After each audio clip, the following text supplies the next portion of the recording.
સુરતના આંગણે ગર્ભ સંસ્કાર સાંસ્કૃતિક કાર્યક્રમ યોજાયો હતો। પ્લાનિંગ અને પ્રેગ્નન્ટ મહિલાઓને ડ્રીમ ચાઇલ્ડ અંગે માર્ગદર્શન આપવામાં આવ્યું હતું। પ્રહલાદ, અભિમન્યુ જેવા સંતાનો અને આજે પણ જન્મ લઈ શકે છે અને ગર્ભ સંસ્કાર મહોત્સવમાં ભવ્ય રજૂઆત કરવામાં આવી હતી।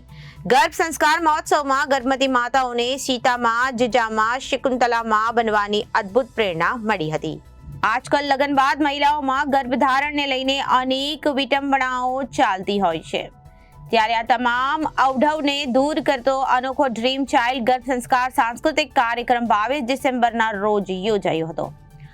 સરદાર સ્મૃતિ ભવન ખાતે યોજાયેલા કાર્યક્રમમાં ગર્ભવતી મહિલાઓને ડ્રીમ ચાઇલ્ડ અંગે આકર્ષણ માધ્યમ દ્વારા માર્ગદર્શન આપવામાં આવ્યું હતું, જેમાં મદાલસા, પ્રહલાદ અને અભિમન્યુથી લઈ શિવાજી, લવકુશ અને ભરત જેવી કૃતિઓથી શ્રેષ્ઠ સંતાન પ્રાપ્તિ માટેની માહિતી આપવામાં આવી હતી અને 50+ કલાકારો અને 50+ સ્વયંસેવકો દ્વારા ગર્ભ સંસ્કારના અદ્ભુત સંવાદો, એક પાત્રીય અભિનય, નૃત્ય, વિડીયો શો પણ રજૂ કરવામાં આવ્યા હતા। ડ્રીમ ચાઇલ્ડ ગર્ભ સંસ્કાર એપના CEO ધવલ છેટાએ કહ્યું કે ભારતનો આ સૌથી પહેલો અને એકમાત્ર ગર્ભ સંસ્કાર સાંસ્કૃતિક કાર્યક્રમ છે। આજના કાર્યક્રમમાં 600થી વધુ ગર્ભવતી મહિલાઓએ સજોડે હાજર રહી હતી અને તેમણે ભારતના ભવ્ય ભૂતકાળમાં જે રીતે ગર્ભવતી મહિલાઓ ઉત્તમ સંતાનને જન્મ આપવા પોતાની ગર્ભયાત્રા દરમિયાન વિવિધ ગર્ભ સંસ્કાર પ્રવૃત્તિઓ કરતી હતી તે અંગેની માહિતી મેળવી હતી। સાથે અનેક મહાપુરુષોની માતાઓની કૃતિઓ દ્વારા પોતાના કુખેથી પણ એવા તેજસ્વી, ઓજસ્વી અને દિવ્ય સંતાનની પ્રાપ્તિ થાય તેવું માર્ગદર્શન મેળવ્યું હતું તથા ત્યારના યુગમાં પણ ઘર બેઠા કેવી રીતે ગર્ભ સંસ્કાર કરી શકાય છે તે અંગે જાણકારી મેળવી હતી। મહોત્સવમાં પધારેલ ગર્ભ સંસ્કાર યાત્રા સાથે જોડાયેલ પાયલ મેંદપરાએ કહ્યું હતું કે મારા પ્રથમ બાળક વખતે મેં ગર્ભ સંસ્કાર માટે ડ્રીમ ચાઇલ્ડ સાથે જોડાઈને પ્લાનિંગ કર્યું હતું અને આજે આ બાળકમાં આજે તમામ સંસ્કારો જોવા મળી રહ્યા છે। સામાન્ય બાળક કરતા તેનામાં ઘણી બધી વિશેષતાઓ જોવા મળી રહી છે।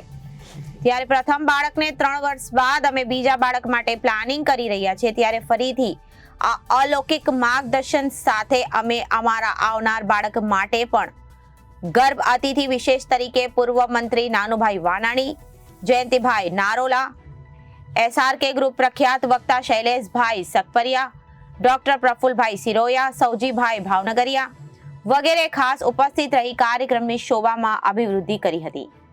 મહોત્સવના અંતે રાષ્ટ્રધ્વજ ફરકાવી સૌ પ્લાનિંગ અને પ્રેગ્નન્ટ કપલ ગર્ભ સંસ્કાર પ્રતિજ્ઞા ગીતમાં ખૂબ જ ઉત્સાહથી જોડાયા હતા। નમસ્તે, મારું નામ ધવલ છેટા છે। અમારી સંસ્થાનું નામ છે ડ્રીમ ચાઇલ્ડ ગર્ભ સંસ્કાર। હાલમાં સુરતની અંદર સરદાર સ્મૃતિ ભવનની અંદર ભવ્યાતિ ભવ્ય ગર્ભ સંસ્કાર મહોત્સવનું આયોજન થયું છે। આ ગર્ભ સંસ્કાર મહોત્સવ એટલે એવું કે બાળક જ્યારે ગર્ભમાં આવે છે ત્યારથી જન્મ લે છે ત્યાં સુધી માતા પિતાના આહાર, વિહાર અને વિચારની એના ઉપર ખૂબ મોટી અસર રહેલી હોય છે। તેની જાગૃતિ લાખો લોકો સુધી પહોંચે એ માટેનો અમારો આ ડ્રીમ ચાઇલ્ડ ગર્ભ સંસ્કાર દ્વારા પ્રયાસ છે।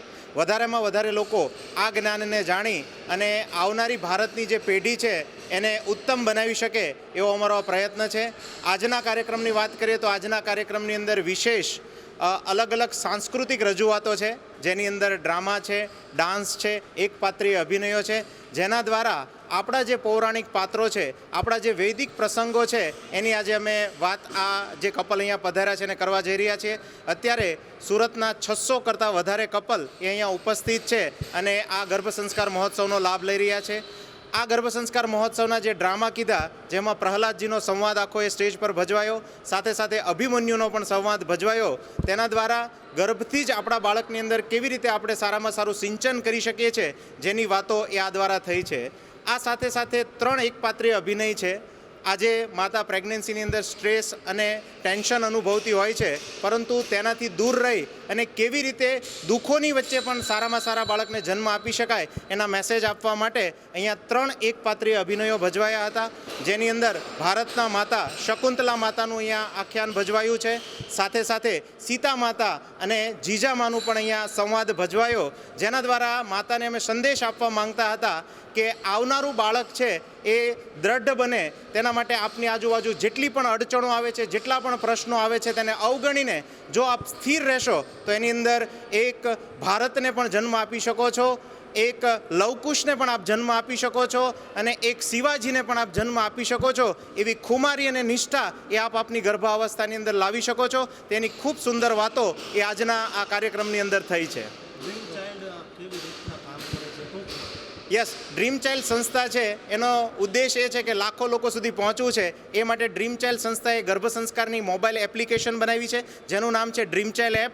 આ દુનિયાના કોઈ પણ ખૂણેથી ઘરે બેઠા મોબાઈલની એપ્લિકેશન ડાઉનલોડ કરી શકે અને ઘરે બેઠા રોજની ગર્ભ સંસ્કારની 25 એક્ટિવિટી એ મોબાઈલની અંદર જ મેળવી શકે છે. અને અત્યારે 50 દેશોમાંથી 2.5 લાખ બહેનો એ ગર્ભ સંસ્કારનો આ કાર્યક્રમ એ ડ્રીમ ચાઇલ્ડ એપને સંગાથે કરી રહ્યા છે. મારું નામ પાયલ છે, પાયલ કેયુર મેંદપરા. હું આ ગર્ભ સંસ્કારમાં 3 વર્ષથી જોડાયેલી. મારી એક પહેલે બેબી હતી ત્યારે મેં ગર્ભ સંસ્કાર જોઈન કરેલું. એનામાં મને ઘણો બધો ફાયદો થયો અને અત્યારે હું સેકન્ડ ટાઈમ જોડાણા બીજા બેબી પ્લાનિંગ માટે. અત્યારે હું પ્લાનિંગમાં છું. પહેલી બેબીમાં મેં જોઈન કર્યું હતું ત્યારે એમાં યોગ, પ્રાણાયામ, કસરત, ધ્યાન, મેડિટેશન રોજની એક્ટિવિટી આવે છે. તો એનાથી કેવો ફાયદો થાય કે રોજના યોગ, કસરત એ બધું આવે, એનાથી આપણી હેલ્થ સારી રહે અને બાળક માટે પણ એક્ટિવિટી બધું સારું રહે છે. અને મેડિટેશન માટે બાળકનું માઇન્ડ શાંત રહે છે અને બધી એક્ટિવિટી આવે છે અને ક્રિએટિવિટી એમાં બધી હોય છે તો એનું માઇન્ડ પણ શાર્પ બને છે. અને અત્યારે અમે પ્લાનિંગમાં જોડાણા છીએ તો પણ ખૂબ સારું છે. જ્યાં નોર્મલ બાળકો કરતા તમારું જે બાળક જન્મ્યું એમાં શું ફેરફાર દેખાય તમને? જે બીજાના બાળકો હોય એને કેવું હોય કે ટીવી જોઈ ગમે, ફોન જોવો ગમે અને જ્યારે વસ્તુ ન દે તો રો કરે. એવું મારા બાળકમાં નથી. મારી બેબીમાં કેવું કે એકવાર હું એને કહું કે ના બેટા આ ના ચાલે તો એ તરત મૂકી દે છે. બીજું હું એને આપું તો બીજું એ તરત લઈ લે છે. ખાવા પીવામાં પણ કંઈ પણ ના પાડ્યા વગર એ ખાઈ લે છે. એમાં પણ શાંત છે. બધી જ વસ્તુ એ ખાઈ લે છે. Reporter Arvind Rathod, Janadesh news, Surat.